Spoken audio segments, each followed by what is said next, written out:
哈喽，大家好，这集的影片内容，我们来聊聊台湾的历史。上一集聊到正式政权的后期，接下来内容将继续讲述台湾历史如何走向现今。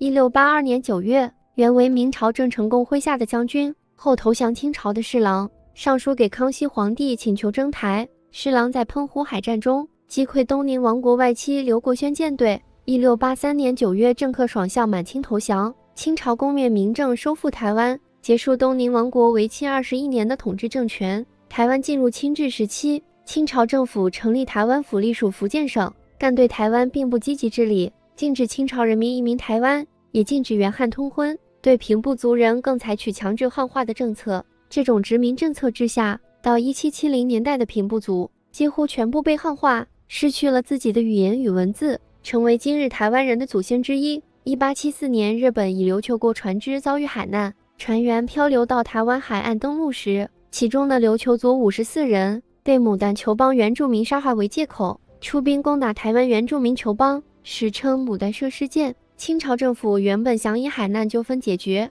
却发现日军对台湾有占领之意，鉴于台湾地位之重要，故派钦差大臣沈葆桢赶赴台湾，并开始积极建设并管理台湾。于1885年，由台湾第一任巡抚刘铭传奉准将台湾改建行省，并积极建设铁路、电报、邮政、西学堂等，奠定了台湾现代化基础。1895年，清政府于甲午战争中战败，签订了马关条约，将台湾及澎湖之主权割让给日本，结束了清朝政府长达212年的统治，为台湾历史上统治持续时间最长且唯一超过100年的政权。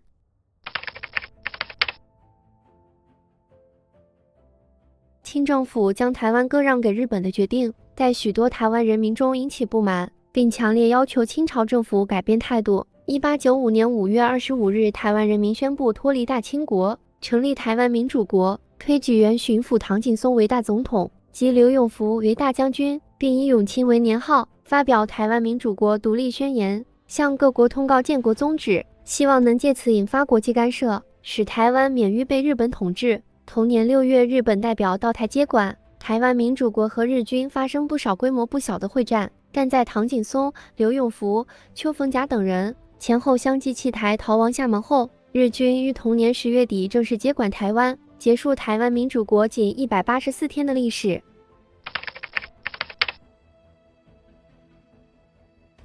台湾民主国宣告崩溃后，由台湾第一任日本总督华山资纪于1895年11月8日向日本东京大本营报告全岛西语平定，随即在台湾展开统治，而台湾人也开始了一连串的抗日运动，几乎每年都有台湾汉人和原住民因武装抗日行动牺牲死亡。其中1915年由领导人于清芳发起的抗日行动，是第一次以宗教力量共同组织而成，主要成员为汉族闽南人与原住民大乌龙族，为台湾日治时期规模最大、牺牲人数最多的一次武力抗日，史称西来恩事件。1930年，台湾原住民赛德克族联合起事，因不满日本总督府长期对原住民社会与文化的打压，由马赫坡市头目莫纳鲁道率领德克达雅群等6个部落，发动300多位族人对日本人出草及抗暴，杀死在雾社小学举行运动会的134名日本人，史称雾社事件。事件发生后，日本总督府主张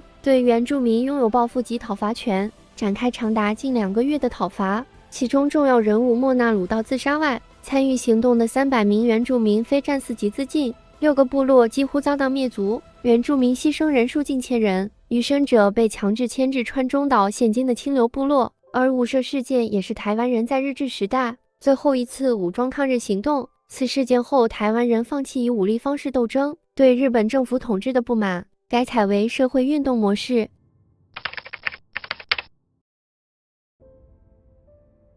1945年，第2次世界大战结束，依开罗宣言条款要求，日本需将台湾、澎湖归还中华民国。蒋介石委派陈仪将军于该年10月25日赴台，接受在台日军投降后，随即片面宣布台湾光复，并设立与中国大陆省级行政体制不同的台湾省行政长官公署，由陈仪出任台湾行政长官。而国民政府却长期用政治打压台湾人民，政治措施、参与和待遇严重失衡，台湾民众百业萧条，民生凋敝与失业问题日趋严重，官僚更经常以征服者、战胜者的统治观点，将台湾人视为战败者，不断的歧视、敌视与排斥，并打压台湾的文化和价值观，造成台湾人与中国人之间文化认知出现矛盾与冲突，最终于1947年2月27日，因察基私烟事件爆发了暴力事件，台湾民众大规模反抗政府与公战官署，本省人开始对外省人进行报复与攻击，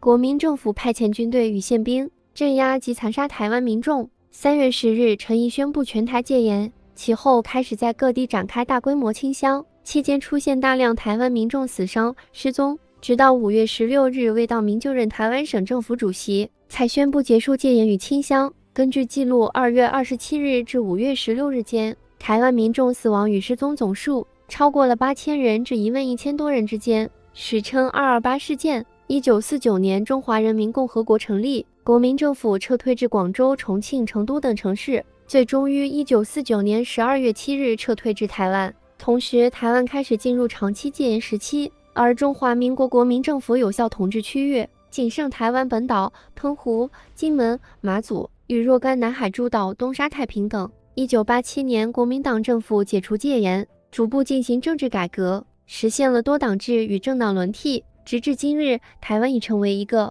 民主、自由、法治的国家，并且在经济、文化等方面都有着多样而丰富的发展。以上就是过去到现今台湾的历史发展。最后，如你喜欢我的影片，请帮我订阅、关注与分享，我将继续制作更多与台湾相关的影片。